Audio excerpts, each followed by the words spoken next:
Habacuc capítulo 3, versículo 1. Oración del profeta Habacuc en tono de Sigionot.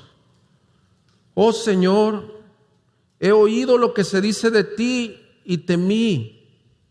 Aviva, oh Señor, tu obra en medio de los años. En medio de los años, dala a conocer. En la ira, acuérdate de tener compasión. Dios viene de Temán y el santo del monte Parán. Su esplendor cubre los cielos y de su alabanza está llena la tierra. Su resplandor es como la luz, tiene rayos que salen de su mano y allí se oculta su poder.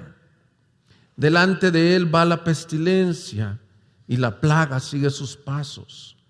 Se detuvo e hizo temblar la tierra, miró e hizo estremecerse a las naciones. Sí, se desmoronaron los montes perpetuos, se hundieron las colinas antiguas. Sus caminos son eternos. Bajo aflicción vi las tiendas de Cusán, temblaban las tiendas de la tierra de Madián. ¿Te indignaste, Señor, contra los ríos? Contra los ríos fue tu ira, contra el mar fue tu furor cuando montaste en tus caballos, en tus carros de victoria. Tu arco fue desnudado por completo. Las varas de castigo fueron juradas. Con ríos hendiste la tierra. Te vieron los montes y temblaron. El diluvio de aguas pasó. Dio el abismo su voz, levantó en alto sus manos. El sol y la luna se detuvieron en su sitio, a la luz de tus saetas se fueron, al resplandor de tu lanza fulgurante. Con indignación marchaste por la tierra, con ira hollaste las naciones. Saliste para salvar a tu pueblo, para salvar a tu ungido. Destrozaste la cabeza del impío, descubriéndolo de arriba abajo. Traspasaste con sus propios dardos la cabeza de sus guerreros que irrumpieron para dispersarnos. Su regocijo fue como el de los que devoran en secreto a los oprimidos. Marchaste por el mar con tus caballos en el oleaje de las inmensas aguas. Amén, es la palabra del Señor. Muchas veces canciones se han escrito para recordar una victoria o canciones de esperanza. Es el caso de lo que ocurrió en París en 1792, cuando el alcalde de Estrasburgo supo la noticia que comenzó la guerra entre Austria y París. Invitó a un grupo de oficiales a su casa. En este grupo de oficiales se encontraba Claude Roguet, capitán de ingenieros de la guarnición de Estrasburgo. En esa reunión el alcalde le pidió que creara un himno patriótico para el acontecimiento que celebraban. Roguet compuso dicho himno y le dio el título Canto de Guerra para el Ejército. El 22 de junio, un futuro general del ejército de Egipto llamado François Mirer, recién titulado de la Facultad de Medicina de Montpellier, se encontraba en Marsella encargado de preparar la marcha de voluntarios. Y había escuchado el himno compuesto en Montpellier anteriormente y lo había escuchado cantarse en funerales y se lo presentó a su gente con el título Canto de Guerra para los Ejércitos de Frontera. La tropa de los obligados lo aprendió y lo usó como canción de marcha y así entraron en París el 30 de julio de 1792 entonando marcialmente el himno compuesto 3 meses antes por Roguet. Los parisinos lo acogieron con gran entusiasmo y lo bautizaron como la Marsellesa. Es el himno nacional actual de Francia. Es un himno que proclama batalla, victoria. Este salmo, este pasaje que leímos también es un canto, es un himno. Y lo puedes ver en el versículo 1. Oración del profeta Habacuc en tono de Sigionot. Es un salmo que no se encuentra en los salmos y no se encuentra en Habacuc. Y lo puedes ver en el Salmo 19.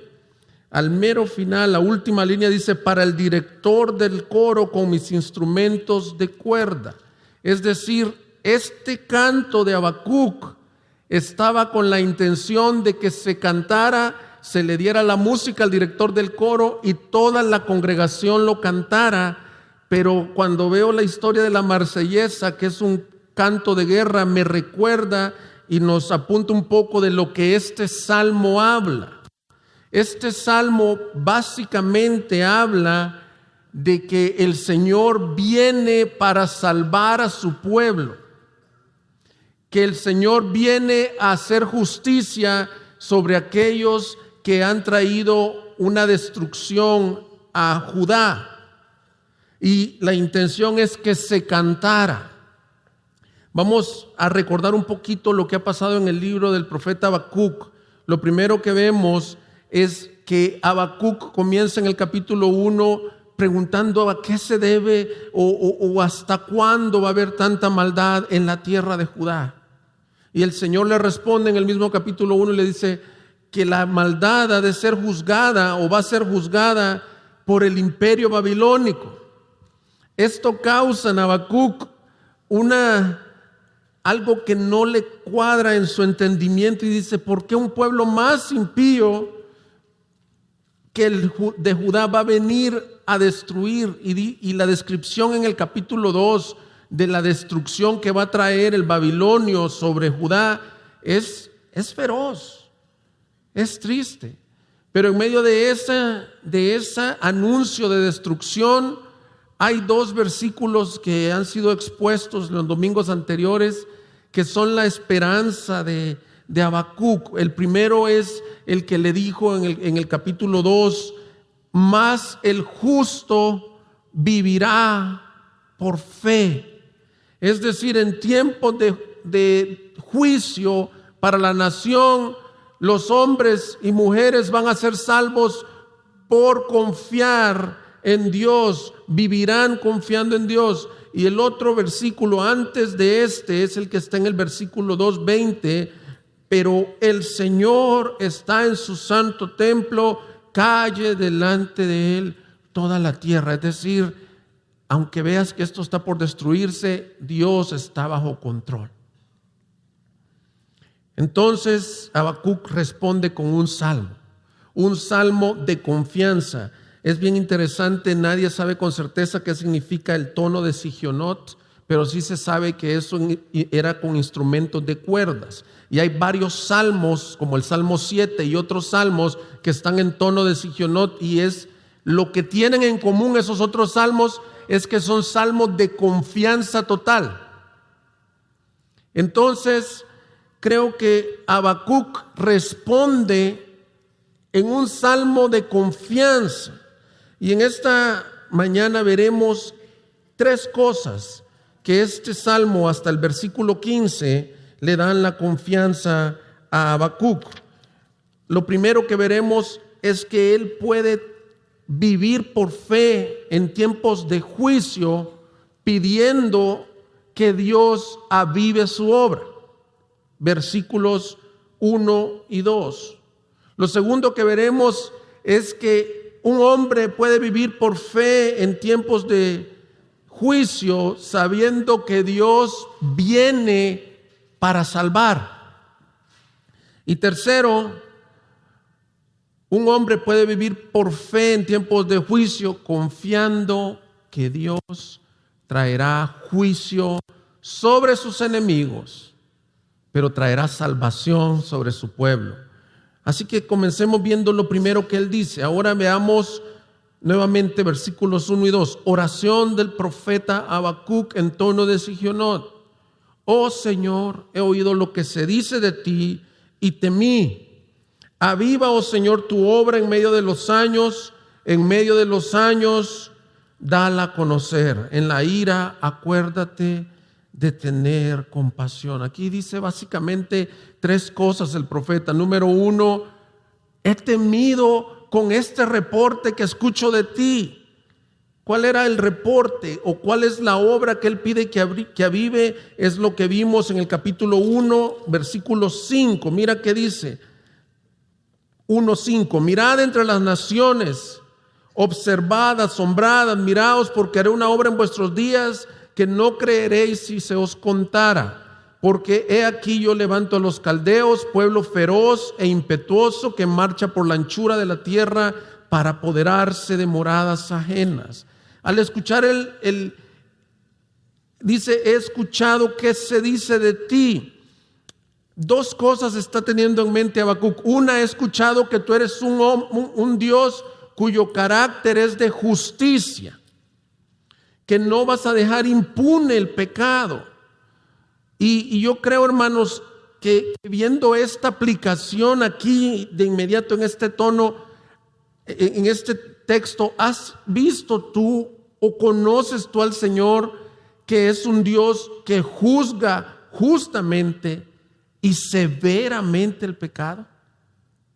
Vivimos en un tiempo en donde se toma con familiaridad a Dios. El domingo pasado Alex nos decía que algunas personas lo agarran a Dios como un Dios pequeño y se familiarizan con Él y piensan de que es un Dios de conveniencia. ¿Qué es un Dios de conveniencia? Es un Dios que cuando estoy en un problema vengo y le pido y Él me va a dar todo lo que yo necesita. Esa no es la descripción que nos está dando aquí Habacuc. Habacuc nos dice que es un Dios temible. Y la palabra temor no es miedo o pavor, aunque incluye un respeto, incluye una reverencia ante la grandeza y ante el juicio de Dios severo. Y dice que él temió y tembló de lo que venía. Pero mira lo que eso lo lleva a hacer. Lo lleva a hacer una oración en este salmo y le dice: aviva, oh Señor, tu obra en medio de los años.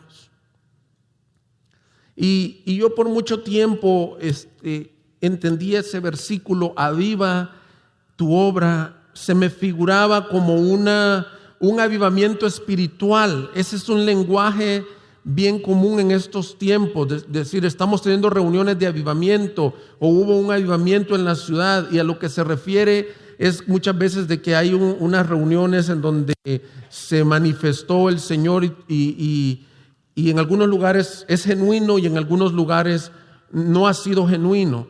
Pero lo que en realidad quiere decir esa palabra, aviva tu obra en medio de los tiempos, se responde con la pregunta, ¿cuál obra?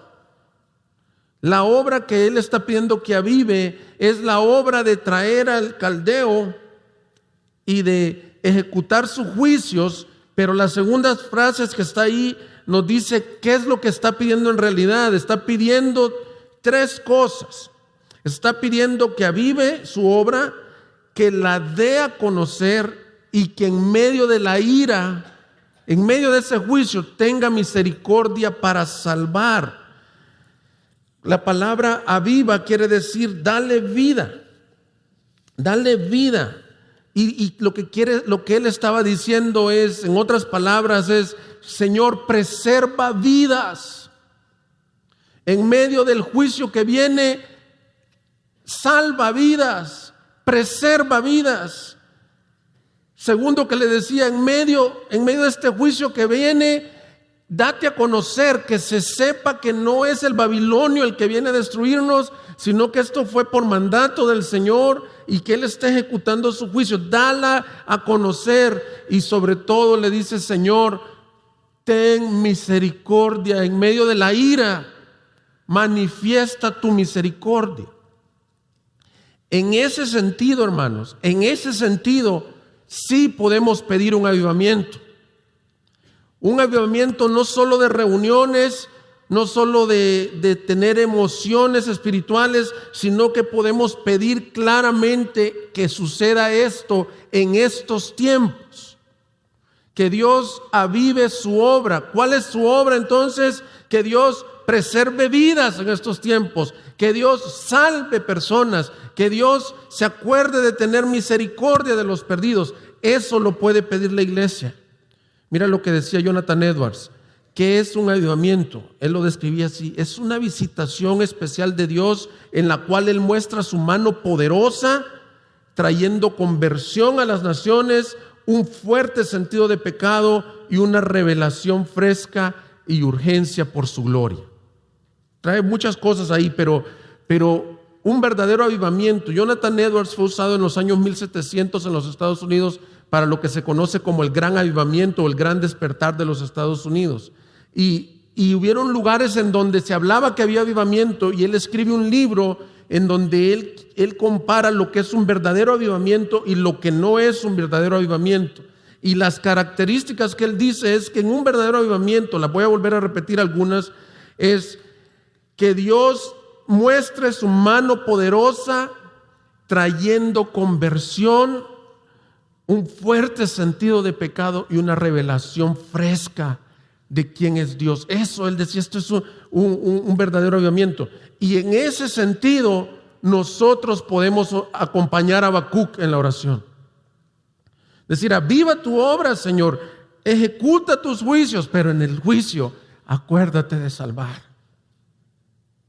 Acuérdate de tener misericordia. Hermanos, debemos de estar orando porque este mundo va a ser juzgado. Ahorita los impíos y burladores pueden estar mofándose del Señor. No sé si conoce gente que se burla del Señor, que dice, no es cierto, ustedes son fanáticos, ustedes están locos, no es cierto el evangelio, y se burlan. Y la Biblia dice que a veces prosperan. Pero llegará el día en donde esta tierra va a ser juzgada justamente, y las maldades ya no pasarán impunes, sino que Dios va a realizar su justicia. Pero la iglesia en ese tiempo y en este tiempo, ¿sabes qué podemos estar pidiendo? Aviva, oh Señor, tu obra. Dala a conocer. Muestra tu gloria en las naciones para que las naciones alcancen misericordia. Porque yo te voy a decir algo, tú y yo no somos diferentes a las personas sin Cristo. La única diferencia es que en medio de la ira que merecíamos, alcanzamos misericordia. Todo este pasaje, hermanos, toda esta predicación, espero que te ayude a ver qué gran salvación has recibido. Porque tú y yo merecíamos juicio, ira, la destrucción, y lo vamos a ver en la siguiente parte, porque si leíste los otros versículos, se muestra un Dios severo que camina, que impone. Pero por la gracia de Dios está salvando a su pueblo. Aquí hay una oración que podemos estar haciendo como iglesia.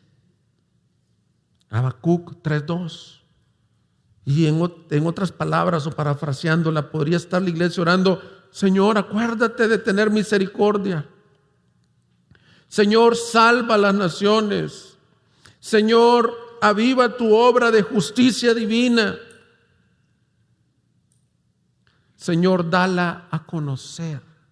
La obra de Dios necesita ser conocida. ¿Y sabes cuál es el medio que Dios usa? El evangelio. Y el evangelio es anunciado por su iglesia. Señor, da a conocer tu obra por ti y por mí. Ayúdanos a ser parte del avivamiento. Esta es una oración que la iglesia puede estar pidiendo.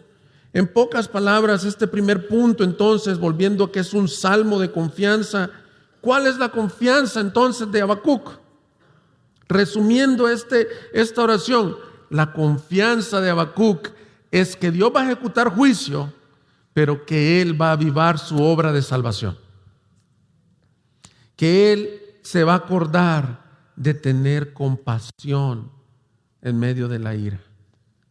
Qué misericordia del Señor. Ahora veamos cuál es el segundo pilar que le da confianza a Habacuc. Versículo 3. Dios viene de Temán, y el santo del monte Parán. Su esplendor cubre los cielos, y de su alabanza está llena la tierra. Su resplandor es como la luz, tiene rayos que salen de su mano, y ahí se oculta su poder. Delante de él va la pestilencia, y la plaga sigue sus pasos. Se detuvo e hizo temblar la tierra, miró e hizo estremecerse las naciones. Sí, se desmoronaron los montes perpetuos, se hundieron las colinas antiguas, sus caminos son eternos. Bajo aflicción vi a las tiendas de Cusán, temblaban las tiendas de la tierra de Madián. La segunda gran esperanza que tiene el profeta, hermanos, es que el Señor viene para salvar. Él viene como un gran guerrero.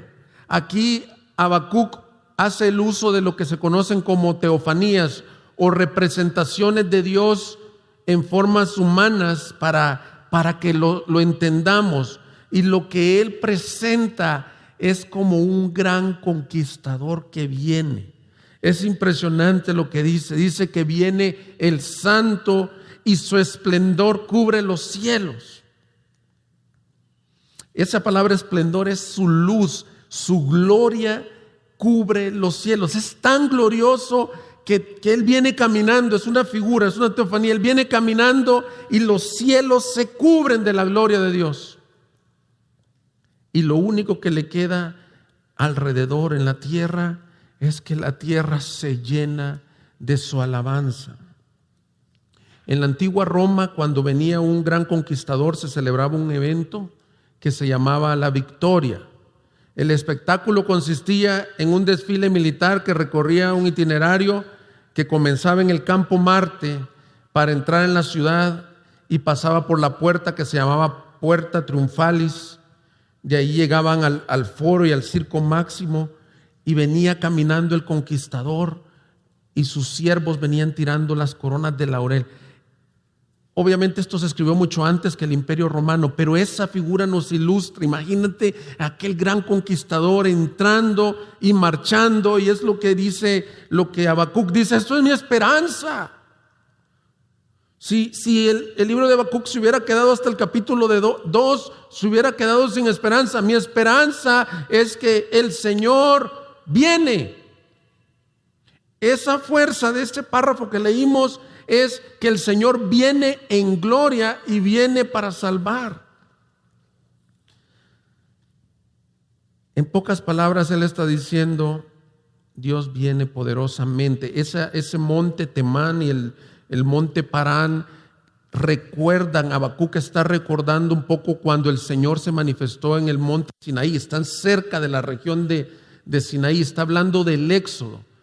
Si tú has leído el Éxodo, era impresionante. Dice que en el monte la gloria de Dios era tan grande que se oían truenos, relámpagos. Y mira qué similar es la descripción de Habacuc aquí.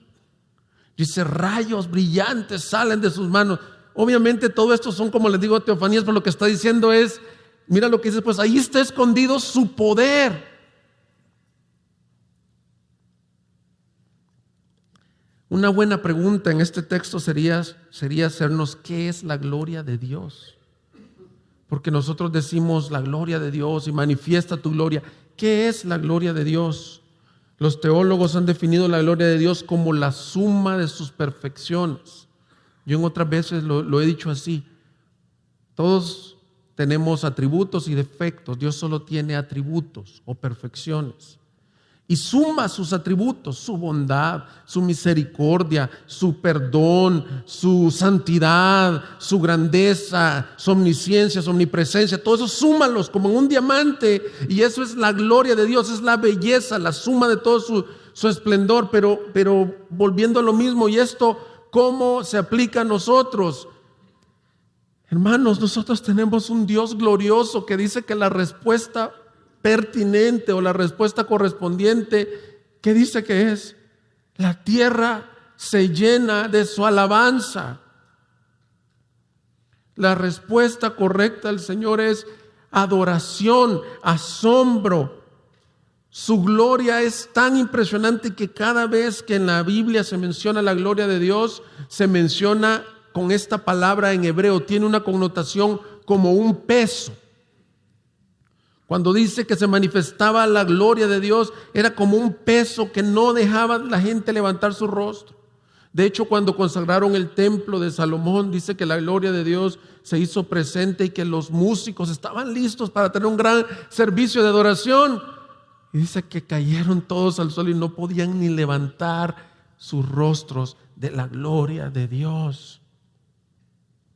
Hermanos, nosotros en estos tiempos nos deslumbramos con cosas tan pequeñas. Nos llenamos de gloria de otras cosas que no son gloria, que no son nada comparadas a la grandeza del Señor. El doctor Miguel Núñez dice que cuando él tuvo la oportunidad de ir al Gran Cañón, yo no sé cuántos han tenido esa oportunidad, yo no la he tenido, pero dice él que en cuanto te vas acercando al Gran Cañón, cada vez lo ves grande de lejos, pero en cuanto te vas acercando cada vez más, te comienza a imponer ese abismo, esa grandeza. Y dice que cuando él llegó así casi de rodillas a la orilla. No sé cuál fue tu experiencia, no sé cuál fue los que han podido asistir. Y dice, caigo de rodillas ante esa inmensidad, ante esa grandeza. ¿Y sabes qué es lo que la Biblia dice? Que la creación cuenta la gloria de Dios. Un día le denuncia al otro día, cuéntale la gloria de Dios. Cuando tú ves un nacimiento de un bebé, dices, ¿cómo es posible que de Dios formó esta vida? Cuando tú vas al Gran Cañón o cuando has ido al océano y te has metido y has visto todo lo que hay ahí, cuando te has metido con una máscara a ver todos los peces, cuando vas a un cielo estrellado y ves todas las estrellas y ves qué tantas estrellas. ¿Sabes lo que debe de producir en ti? Que la creación cuenta la gloria de Dios. Ahora imagínate al Dios que creó todo esto. Habacuc dice que su esplendor cubre los cielos, que rayos brillantes salen de sus manos, que delante de él va pestilencia y plaga sigue sus pasos. Está recordando todo lo que pasaba en Sinaí. Dicen los estudiosos de que lo que está pensando Habacuc es cuando llegaba un gran emperador siempre traía dignatarios. Bueno, los dignatarios del Señor es pestilencia. Imagínate el poder, él tiene el poder sobre las enfermedades, sobre las plagas. Es asombroso. Pero podemos aplicar esto a nuestros corazones y decir, ¿con qué nos estamos conformando? ¿Con qué nos estamos? C.S. Lewis decía que el problema del hombre es que se conforma con tan poco. Es que él, en lugar de disfrutar el deleite que sería un postre, dice, se come un pastel pero de lodo. Todos fuimos diseñados para contemplar y admirar la gloria de Dios, pero tan fácilmente nos deslumbramos por otras cosas. ¿Qué te atrae a ti? ¿Qué me atrae a mí? La seguridad, el bienestar económico, tener salud. ¿Qué es la gloria para ti? Tu reputación, el buen nombre, etcétera. La gloria de Dios debe de sorprendernos más. Pero la fuerza de estos versículos, hermanos, está en que ese Dios glorioso viene. Él pudo haber dicho, Dios vino en Temán y en Parán, pero él dice, él viene para salvar. Y yo te quiero decir, amado hermano, que ahorita nos acaba de decir Abelardo, estamos celebrando que este mismo Dios glorioso, que al caminar lo sigue la plaga y todo, vino en forma de hombre humilde a un pesebre. La mayor expresión de la gloria de Dios no son los rayos, no son los truenos, no son los relámpagos, no es la pestilencia. La mayor gloria de Dios sobre la tierra, ¿sabes cuál es? Jesucristo. Jesucristo es el mismo que dice, Dios viene de Temán y el santo del monte Parán es el mismo que descendió de su trono y vino a Belén. Mira en Juan, por favor, Juan capítulo 1, versículo 9. Mira qué similar el lenguaje que utiliza Juan. Juan 1, 9 dice, mira qué similar el lenguaje para describir la gloria de Cristo. Existía la luz verdadera que al venir al mundo alumbra a todo hombre. En el mundo estaba y el mundo fue hecho por medio de él y el mundo no le conoció. A lo suyo vino y los suyos no le recibieron. La luz verdadera es el mismo lenguaje de Habacuc. El Dios que viene, que trae luz, es el que dice Juan, existía la luz verdadera, pero aquí lo aplica Juan y dice, pero esa luz vino. Y cuando vino, mira el versículo 14, ahí mismo en Juan 1, ¿quién es? Y el verbo, o la luz verdadera también, se hizo carne y habitó entre nosotros, y vimos su gloria, gloria como del unigénito del Padre, lleno de gracia y de verdad. La luz verdadera, el Dios glorioso vino, y Él es Jesucristo. Dice que una estrella alumbraba el lugar a donde Él iba a nacer. Y lo siguieron pastores y reyes del oriente. Y cuando llegaron a ese lugar dijeron, nos ha nacido hoy un Salvador. Hermanos, el nombre de Jesús es Emmanuel, que significa Dios con nosotros. Cuando tú escuchas la grandeza del Dios, de nuestro Dios en el Antiguo Testamento, tú te quedas asustado, temes. Pero nosotros tenemos la revelación completa en el Evangelio y cuando vemos que vino el Señor Jesús. Ese es el Señor Jesús, al mismo que estamos adorando y al que nos hemos reunido en su nombre esta mañana. El Rey de gloria. Si regresas a Habacuc, ¿a qué vino? Viene a salvar. De igual forma que Jesús, su nombre que se le fue dado fue el Salvador. Yo me pongo a pensar como alguien, el pueblo de Judá y Habacuc estaban ahí como un enfermo que están esperando al doctor, un enfermo de muerte. En los pueblos antiguos, cuando el doctor era la única forma de salvación, está allí Habacuc y la esperanza que él tiene, la segunda esperanza que él tiene es nuestro Dios viene en gloria para salvar. Amén.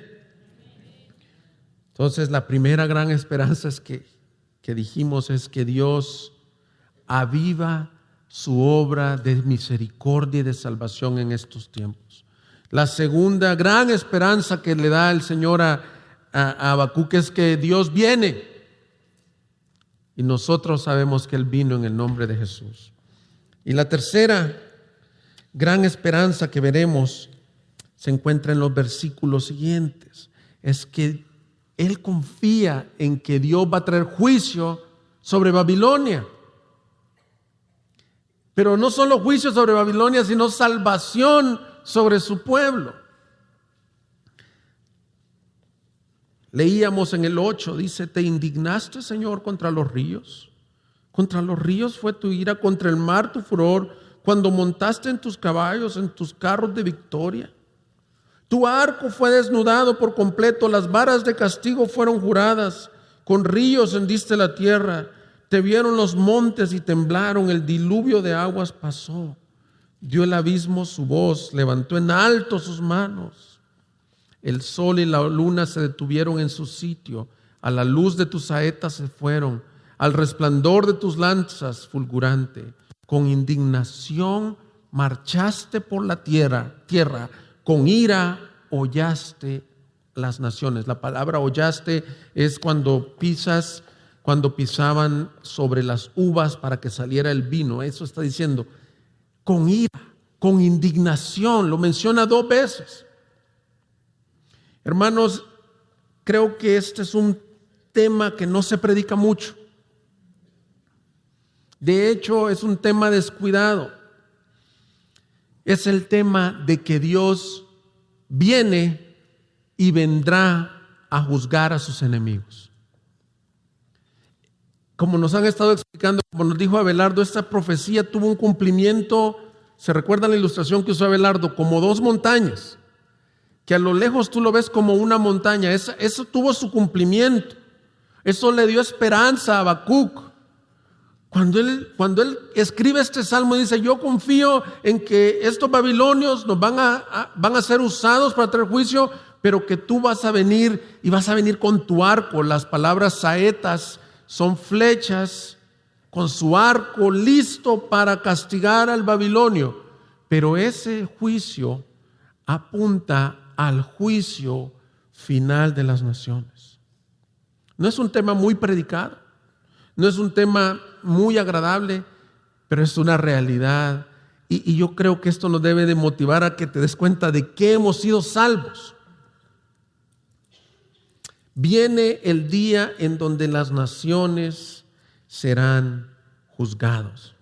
Es importante ver la descripción que él nos da. Versículo 8 describe que viene con juicio, que trae su arco listo. Versículo 9, que viene para ejecutar venganza y juicio. Versículo 10 dice que aún la naturaleza, los ríos, el diluvio, el abismo, el sol y la luna tiemblan ante ese Dios que viene a juzgar la tierra. Imagínate que dice que se detuvo la luna y el sol, que el abismo levantó sus manos. Todas estas son figuras. Es un salmo, es una canción para decir: viene el día del Señor, como les digo, en el doble cumplimiento, para juzgar al babilonio. Pero quiero que te fijes en esto.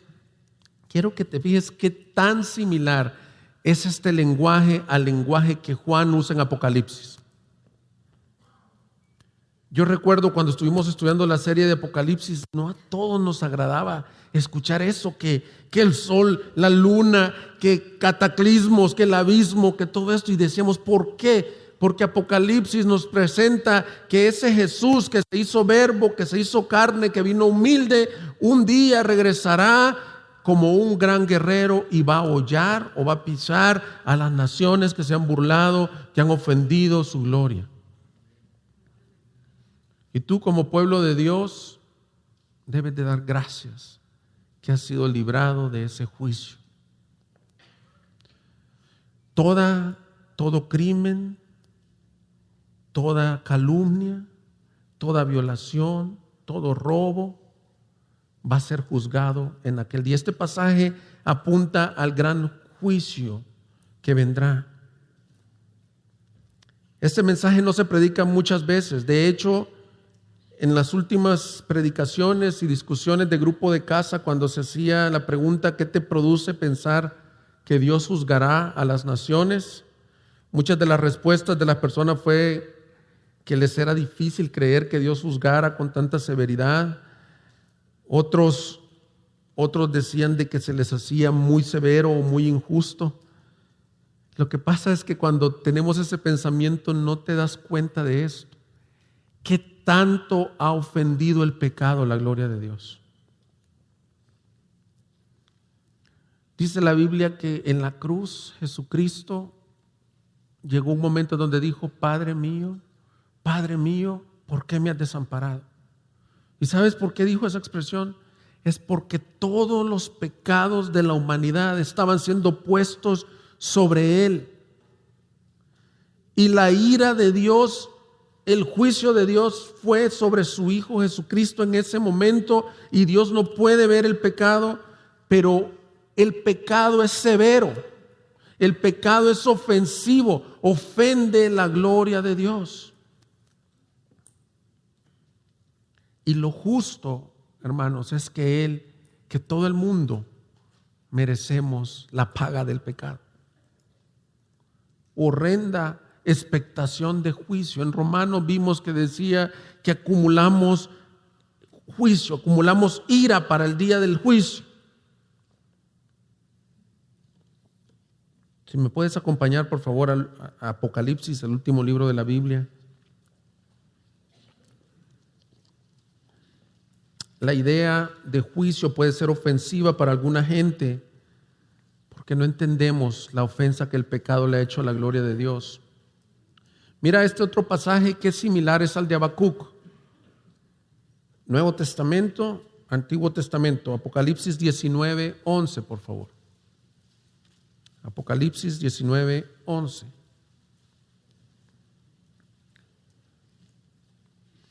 Y vi el cielo abierto y he aquí un caballo blanco. El que lo montaba se llamaba Fiel y Verdadero. ¿Quién lo montaba? Jesucristo. Y con justicia juzga y hace la guerra. Mira cómo se parece este pasaje al de Habacuc.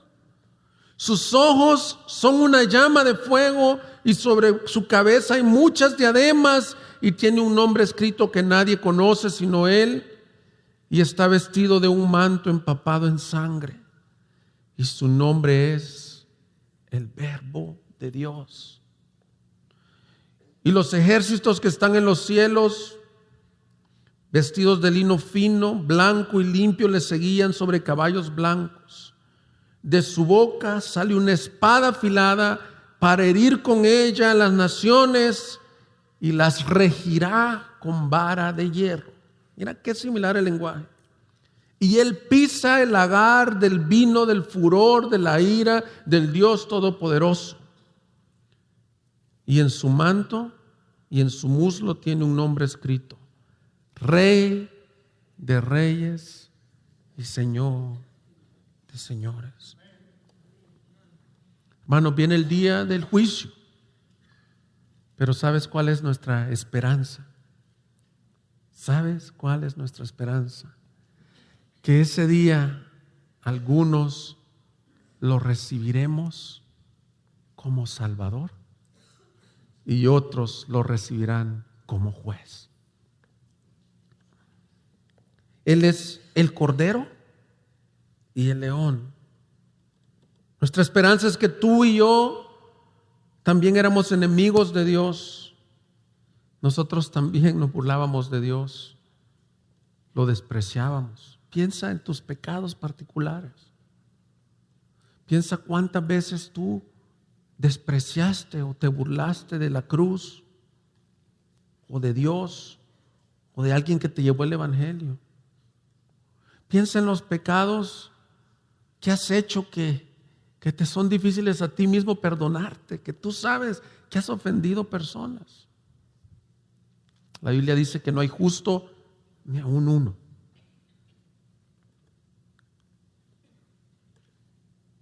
La mala noticia es que los que no se arrepienten, los que no ponen su confianza en Él, lo van a recibir como juez.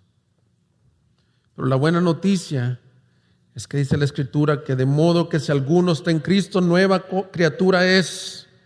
Las cosas viejas pasaron y aquí todas son hechas nuevas. Y todo esto procede de Dios, quien nos reconcilió consigo mismo por medio de Cristo. Amén. Estoy leyendo 2 Corintios 5, por si alguien está tomando notas. El versículo 21 dice: al que no conoció pecado, le hizo pecado por nosotros, para que fuéramos hechos justicia de Dios delante de Él. Aquí entonces Habacuc proféticamente dice: Señor, vas a traer juicio sobre el Babilonio, pero ahora podemos entender un poquito más lo que había dicho en el capítulo 2, pero el justo va a ser salvo por fe. En aquel tiempo era en Dios, pero nosotros tenemos la iluminación completa del Evangelio. Y algo que me gustaba mucho en la predicación que nos trajo Abelardo es que nos decía que la justificación de Dios no solo consiste en que no te cuenten lo malo que hiciste, sino que la declaración de justicia es que no te cuentan lo malo que hiciste, pero te atribuyen lo bueno que hizo Cristo. Este es el milagro del gran intercambio, de la gran salvación que hemos recibido. Amén. Porque mira, regresa conmigo por favor a Habacuc 3. Sí habla de un castigo tremendo. Todavía el versículo 12 dice que con indignación pisará las naciones. Y es algo tremendo. El manto que trae en el Apocalipsis, el Señor dice que viene con vestiduras de sangre, lo cual tiene un doble significado. Uno es la sangre que Él va a derramar sobre el juicio tremendo, pero otro es la sangre que Él derramó para salvar.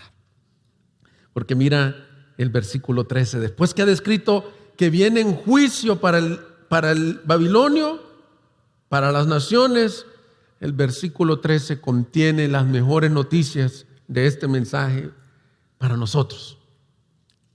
Como dice, saliste para salvar a tu pueblo, para salvar a tu ungido. Yo quiero dedicar este último momento del mensaje para decirte estas buenas noticias.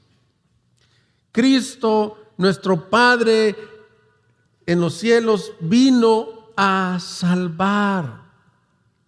Este texto tiene un cambio súbito en el versículo 13 y nos dice que la razón de la confianza de Habacuc no está en las circunstancias, no está en que él va a ser librado porque él es bueno, no está en que van a defenderse bien, no está en ninguna otra cosa, sino que su confianza está en que tenemos un Dios que salva,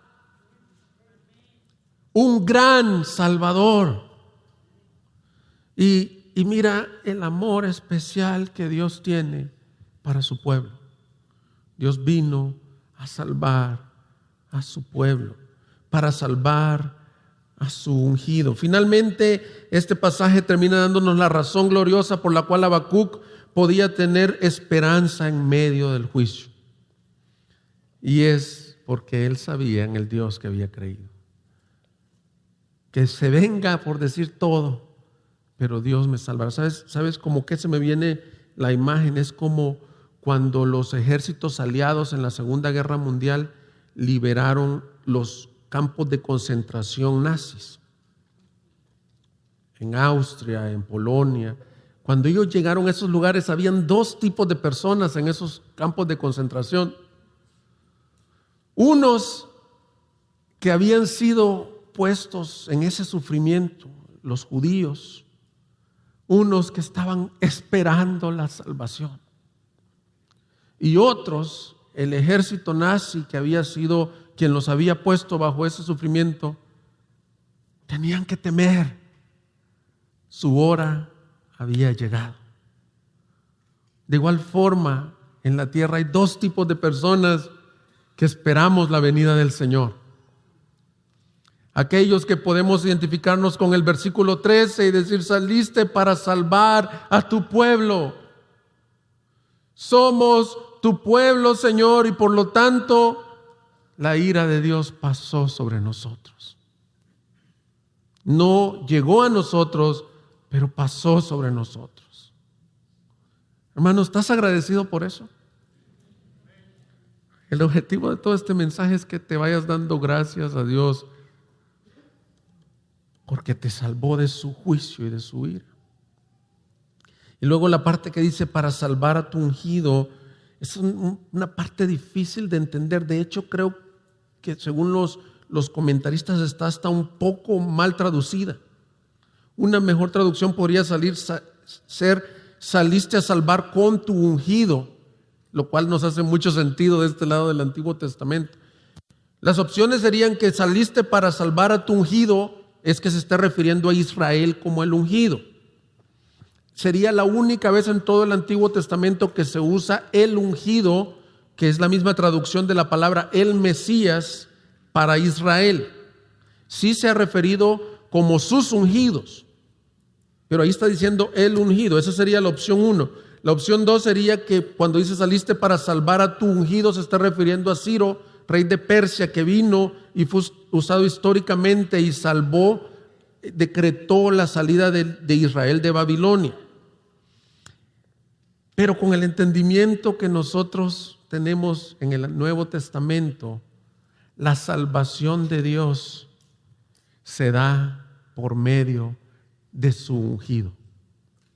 Salva a su pueblo por la única razón que el pueblo de Dios es la novia o la esposa de su ungido. La palabra ungido es el Mesías, o traducido el Cristo. Mira qué interesante cómo dice en Lucas, ahorita que estamos conmemorando fechas navideñas, Lucas 2, versículo 10.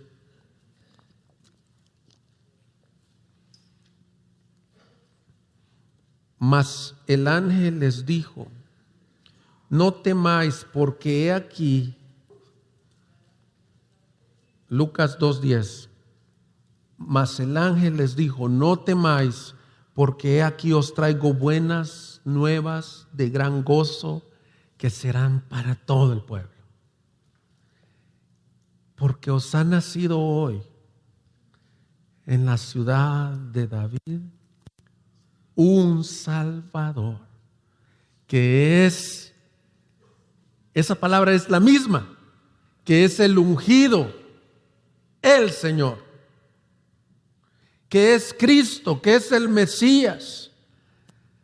La misión de Cristo en la tierra, hermanos, fue venir a anunciar buenas noticias de salvación. Y cuando vemos en Habacuc, decimos qué gran esperanza tenía Habacuc en medio del juicio. Yo confío que tú salvarás a tu pueblo, salvarás a tu ungido, dice. Y quiero terminar, hermanos, diciendo cómo Él nos salva. Mira, y disculpa que te haya llevado a varios versículos, pero es importante que lo leamos. Isaías 53. Cómo el ungido de Dios, el Mesías, el Cristo, nos salva poderosamente. Dice, versículo 4, Isaías 53, versículo 4.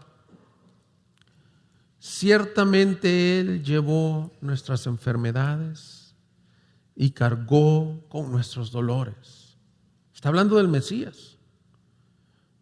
Con todo, nosotros le tuvimos por azotado, por herido de Dios y afligido, mas Él herido fue por nuestras transgresiones, molido por nuestras iniquidades, el castigo de nuestra paz cayó sobre Él, por sus heridas hemos sido sanados.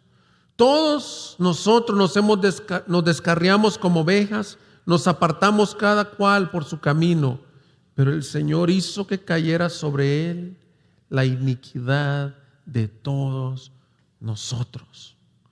¿Cómo nos salvó en Cristo el Señor? El juicio, la ira, las enfermedades, la paga de nuestra paz, el castigo de nuestra paz fue sobre Cristo. Hermanos, tú y yo tenemos un gran Salvador. Así que yo creo que la conclusión pertinente de este pasaje son tres cosas que las voy a decir muy rápido. Primera conclusión, primera cosa que podemos concluir: tú y yo debemos de tener un agradecimiento profundo. Un agradecimiento profundo, porque ni la ira de Dios ni el juicio de Dios está sobre nosotros, por la única razón que se llama misericordia y gracia, que el sacrificio de Cristo fue en tu lugar y el mío. Y me dio tanto gusto ver esos bautizos y ver que casi todos decían lo mismo: Él recibió la ira que yo merecía en mi lugar, Él te sustituyó. Este mensaje nos debe decir: Señor, qué gran Salvador tenemos, te adoramos, te agradecemos, caemos postrados ante tu gloria. Jonathan Edwards predicó un sermón titulado Pecadores en las manos de un Dios airado. Y cuenta la historia que Dios usó este sermón para traer arrepentimiento y el gran avivamiento en los Estados Unidos. Y en una de sus frases dice esto: mira, el arco de la ira de Dios está listo, la flecha lista en la cuerda, y la justicia dirige la flecha a tu corazón. La justicia. Y estira el arco, y no es otra cosa que el mero placer o la gracia de Dios, y que un Dios airado retenga la flecha. El puro placer y la gracia de Dios que nos salvó. Segunda cosa que nos debe llevar este texto: nos debe de llevar a clamar por un avivamiento en estos tiempos y decir esto: Señor, muestra tu misericordia en el tiempo de la ira. En pocas palabras, nos debe de llamar a clamar a Dios por los perdidos. Tus amigos, tus vecinos, tus familiares que no vengan a Cristo están necesitados de ser salvos. Y si tú nos estás acompañando aquí y no has confiado en Cristo, ven a Él hoy. Dale tu vida a Él, pon tu confianza en Él, porque Él te está ofreciendo misericordia en lugar de juicio. Y por último, nos debe de dar fe que esta tierra será juzgada con rectitud. ¿A ti te han hecho alguna injusticia? ¿Algún abuso? El pecado no va a quedar impune al final de los tiempos. El pecado será juzgado con rectitud. Amén. Vamos a orar, hermanos. Pónganse de pie y quiero pedir al equipo de alabanza si puede pasar, por favor.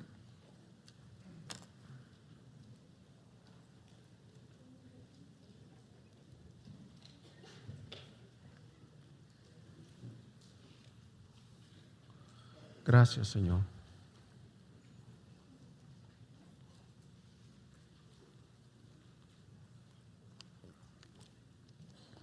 ¿Cómo no le damos gracias a Dios por su salvación? En lo que se preparan los músicos, vamos orando, vamos agradeciendo al Señor. Padre, te damos gracias por tu bondad, por tu misericordia, por tu salvación. El Señor viene de Temán, de Parán, y viene para salvar. Gracias, Señor, porque en lugar de ira y juicio hemos recibido misericordia y salvación. Gracias, Señor, porque podemos pedir que avives tu obra en medio de los tiempos, que en medio de los tiempos la des a conocer, Señor. Nuestra fe no está en nada más, sino en ti, Señor. En ti confiamos y a ti te adoramos. Y queremos terminar este tiempo adorando a nuestro gran Rey y Salvador.